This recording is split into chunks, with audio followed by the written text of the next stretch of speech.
Last lecture में बात की थी कि हम लारावेल को इस्तेमाल करेंगे। हमने लारावेल के बारे में काफ़ी बातें की थी। तो हम पीएचपी को और लारावेल को as a backend technology use करेंगे।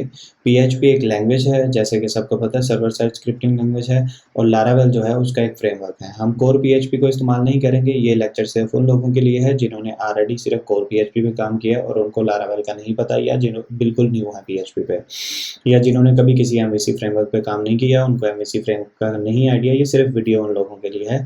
अगर आप लोगों को एमवीसी फ्रेमवर्क के बारे में पहले से पता है तो आप लोग इसको स्किप करके अगली वीडियो पे जा सकते हैं और अपना कोर्स स्टार्ट कर सकते हैं। अगर मैं सिंपल एमवीसी फ्रेमवर्क एक्सप्लेन करूं तो MVC framework model views controller based framework होता है। Models basically M for model, V for view and C for controller, जैसे कि बिल्कुल सेम उनके नाम से ही जाहिर है। अब बेसिकली अगर हम बात करें तो मॉडल जो है वो रिप्रेजेंट करता है हमारी डेटाबेस को। हम जितनी भी डेटाबेस से रिलेटेड काम करते हैं, क्वेरीज करते हैं, वो सारी चीज़ें मॉडल्स के अंदर रहते हुए होती हैं। जितनी भी क्लाइंट साइड प्रोसेसिंग होती है, या जितने भी क्लाइंट के व्यूज़ होते हैं, या क्लाइंट को जो भी चीज़ें दिखानी होती हैं, वो व्यूज़ के अंदर हम रखते हैं। और जो भी चीज़, एक ऐसी चीज़ जो कंट्रोल करती है हमारे व्यूज़ को और हमारे मॉडल्स को, उनको हम कंट्रोलर्स कहते हैं। सिंपल सी बात है।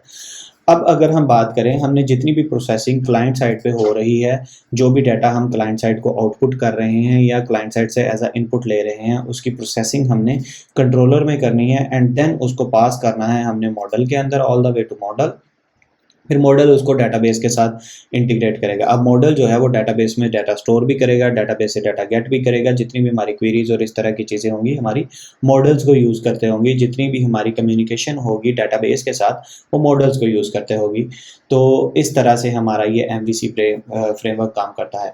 अब इसमें तीन चीज़ें अलग अलग हम रख देते हैं। हम डेटाबेस की चीज़ें अलग रख देते हैं, हम कंट्रोलर को अलग सेट कर देते हैं, बैकएंड प्रोसेसिंग को, और फ्रंट एंड क्लाइंट साइड को हम अलग कर देते हैं, जिस पे से हमारा फाइलिंग स्ट्रक्चर भी बहुत बेहतर हो जाता है हमारे प्रोजेक्ट का, और हमारा प्रोजेक्ट जो है हर डेवलपर के लिए इजी टू अंडरस्टैंडेबल हो जाता है, और उसको एक्सपेंडेबिलिटी बढ़ जाती है, उसकी चीज़ों की रीयूजेबिलिटी बढ़ जाती है। और ये प्रॉपर ऊप के कॉन्सेप्ट पे बेस करता है। हम इसमें क्लासेस यूज़ करते हैं और प्रॉपर रिलेशंस यूज़ होते हैं, तो इसलिए ये प्रॉपर ऊप के कॉन्सेप्ट पे बेस करता है। अब अगर हम लारावेल की बात करें तो लारावेल के अंदर मॉडल व्यू कंट्रोलर्स के अलावा आपको एक तीसरी फाइल, मतलब आप सिंपल किसी फ्रेमवर्क पे काम करें, कोऑर्डिनेटर या दूसरे, तो उनमें आपको सिर्फ मॉडल व्यू कंट्रोलर मिलेंगे। अगर आपको लारावेल के अंदर काम करना है तो आपको एक और चीज़ चाहिए, जो बेसिकली लारावेल के कंट्रोलर्स को क्लाइंट की इनपुट्स और क्लाइंट्स की जो भी एक्टिविटीज़ हैं उनके साथ कनेक्ट करवाती है। उसको हम बोलते हैं राउट्स। ठीक हो गया। अब अगर मैं इस पिक्चर की बात करूं तो इस पिक्चर में आप ये तो समझ रहे हैं कि जी मॉडल जो है वो हमेशा डेटाबेस को रिप्रेजेंट करते हैं, डेटाबेस के साथ कम्युनिकेट करते हैं। कंट्रोलर्स जो हैं वो व्यूज़ को एक्सेस करते हैं और व्यूज़ के साथ व्यूज़ को रिप्रेजेंट करते हैं, या व्यूज़ को इनपुट्स या आउटपुट्स हैंडल करते हैं। एंड कंट्रोलर जो हैं वो हमारे मॉडल्स के साथ भी कम्युनिकेट करते हैं और मॉडल्स के साथ भी बातचीत करते हैं, या जो भी इनका कम्युनिकेशन है, मॉडल से चीज़ें लेना, डेटाबेस से डेटा लेना, वो सारा कुछ कंट्रोलर करते हैं। अब ये हमारा क्लाइंट बैठा है। अब इस क्लाइंट ने किस तरह से कंट्रोलर को एक्सेस करना है। अब क्लाइंट से एक बात तो आप समझ लें कि क्लाइंट जो है वो डायरेक्टली कभी भी हमारे मॉडल को एक्सेस नहीं कर सकता, ना ही वो डायरेक्टली व्यू को एक्सेस कर सकता है। लारावेल के अंदर रहते हुए ये दोनों चीज़ें हमारी डायरेक्टली एक्सेसिबल नहीं है। ठीक है। अब उस केस में हमें क्या करना पड़ता है, हम डायरेक्ट कंट्रोलर को एक्सेस कर सकते हैं? नहीं, हम कंट्रोलर को भी डायरेक्ट एक्सेस नहीं कर सकते। तो फिर हम हमारा कोड या तो कंट्रोलर में है, या व्यू में है, या मॉडल में, तो अब हम काम कैसे करें? इसके लिए लारावेल ने आपको राउटिंग प्रोवाइड की है। अब क्लाइंट जो है वो राउट यूज़ करता है। अब ये राउट्स जो होते हैं ये बेसिकली बताते हैं कि ओके, ये क्लाइंट की रिक्वेस्ट है, ये डिसाइड करते हैं कि ये रिक्वेस्ट किस कंट्रोलर को जानी चाहिए, किस कंट्रोलर को जानी चाहिए, और उस पर्टिकुलर कंट्रोलर के अंदर कौन सा ऐसा मेथड है जिसको वो रिक्वेस्ट एक्सेस करे और उसके अंदर जाके प्रोसेसिंग हो। तो ये राउट के अंदर हम वो प्रॉपर एक बता देते हैं कि okay, this is the particular controller, this is the particular method which you have to run.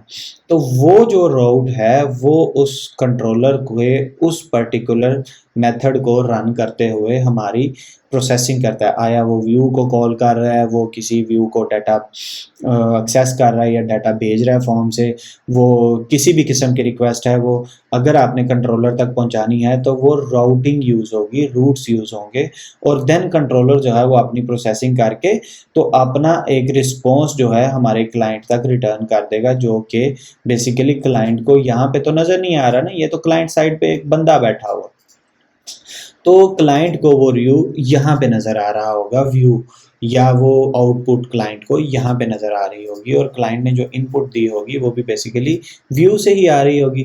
तो अगर हम टेक्निकली बात करें तो ये और ये चीज़ तो सेम हो गई डेफिनेटली। अब यहाँ पे आप तो बेसिकली अगर हम ये रिक्वेस्ट को कहें कि ये रिक्वेस्ट जो है वो यहाँ से नहीं यहाँ से आ रही है, ठीक है, तो ये व्यूज़ क्लाइंट्स और ये सारा कुछ आपस में कनेक्टेड होता है, लेकिन क्या है, राउट्स के थ्रू, ठीक है जी। अब हमारे व्यूज़ से जो रिक्वेस्ट आती है वो आती है, अब अगर हम कहें कि हमारे व्यूज़ जो हैं वो रिक्वेस्ट करते हैं राउट्स को, ठीक है, और इस पार्ट को अब हम गायब कर दें। अब हम लेते हैं क्लाइंट साइड के एग्जांपल, ये हमारा क्लाइंट साइड है। अब ये जो है ये डायरेक्टली कम्युनिकेट नहीं कर सकता कंट्रोलर के साथ, इसको पहले रिक्वेस्ट भेजनी पड़ेगी हमारे राउट्स को कि ये मेरा काम है, ये कर दो, इस मेथड के साथ मेरी इस कंट्रोलर तक बात पहुंचा दो। तो ये इस तरीके से हमारी कम्युनिकेशन करता है। मैं बहुत आसान लफ्ज़ों में समझा रहा हूँ, तो ये बहुत आसान है, आपने इसको कॉम्प्लिकेट बिल्कुल नहीं करना, बिल्कुल भी कॉम्प्लिकेट करने की ज़रूरत नहीं है, बहुत आसान चीज़ें हैं। मॉडल व्यू कंट्रोलर आपकी ऊप की क्लासेस और ऊप के सारे कॉन्सेप्ट्स इनके अंदर यूज़ होंगे। जब हम प्रैक्टिकली इसको डिस्कस करेंगे तो हम मज़ीद डिटेल में इन डेप्थ जाएंगे। अभी हमारी अंडरस्टैंडिंग ये है कि वर्क फ्लो क्या होगा। हम जितने भी अपने कंट्रोलर्स जितने भी हम अपने डेटाबेस से रिलेटेड चीज़ें लिखेंगे वो हम अपने मॉडल्स में लिखेंगे, जितनी भी हम कंट्रोलिंग मैकेनिज्म लिखेंगे, अपने एल्गोरिदम्स लिखेंगे व्यूज़ और मॉडल्स को कंट्रोल करने के लिए वो कंट्रोलर में लिखेंगे, और बाकी सारे क्लाइंट साइड के काम हमारे सारे व्यूज़ में होंगे। ठीक है जी, अब मिलते हैं अगली वीडियो में। अब हम करते हैं अपना कोर्स स्टार्ट। अब देखते हैं कि हम अपनी ये सारे कॉन्सेप्ट्स को यूटिलाइज़ करते हुए किस तरह से एक एप्लीकेशन को यूज़ करते हैं। अगली वीडियो में मैं आप लोगों को एक्सप्लेन करूँगा डायरेक्टरी स्ट्रक्चर के, लारावेल का डायरेक्टरी स्ट्रक्चर क्या है, उसमें ये मॉडल कहाँ पे हैं, ये व्यूज़ कहाँ पे हैं, ये कंट्रोलर्स कहाँ पे हैं, ये राउट्स कहाँ पे हैं, ये डेटाबेस कैसे काम करती है। तो अब हम अगली वीडियो में लारावेल के अंदर यही डायग्राम को डिस्कस करेंगे कि उसके डायरेक्टरी स्ट्रक्चर कहाँ पे हैं और क्या क्या उसमें चीज़ें हो रही हैं। ठीक है जी, आप इस वीडियो को अगर पसंद करते हैं तो आप इसको लाइक करें, शेयर करें और मेरे चैनल को सब्सक्राइब भी करें।